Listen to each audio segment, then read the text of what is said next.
नेपाल केवल हिमाल र प्राकृतिक सौन्दर्यको देश मात्र होइन, यो विश्वकै महत्त्वपूर्ण बौद्ध तीर्थस्थलहरूको केन्द्र पनि हो।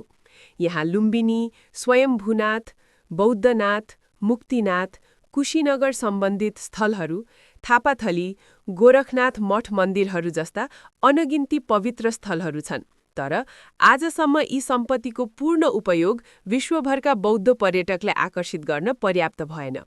विश्वभर करिब 5 करोड बौद्ध धर्मावलम्बी बसोबास गर्छन्।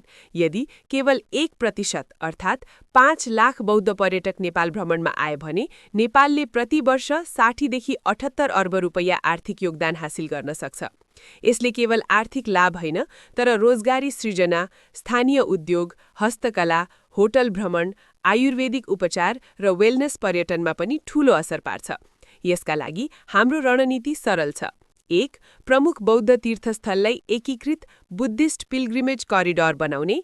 2. पर्यटक मैत्री आवास, मार्ग निर्देशन, सुरक्षा र डिजिटल प्लेटफर्म स्थापना गर्ने।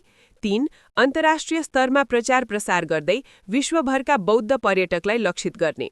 यदि हामीले यो योजना प्रभावकारी रूपमा लागू गर्यौं भने नेपाल केवल दक्षिण एसियाको प्रमुख धार्मिक सांस्कृतिक केन्द्र मात्र बन्ने छैन, बल्कि विश्वभरका बौद्ध पर्यटकको पहिलो रोजाइ बन्नेछ। यसले नेपाललाई आर्थिक रूपमा सबल, सांस्कृतिक रूपमा गौरवान्वित र धार्मिक पर्यटनमा विश्वस्तरीय पहिचान दिनेछ।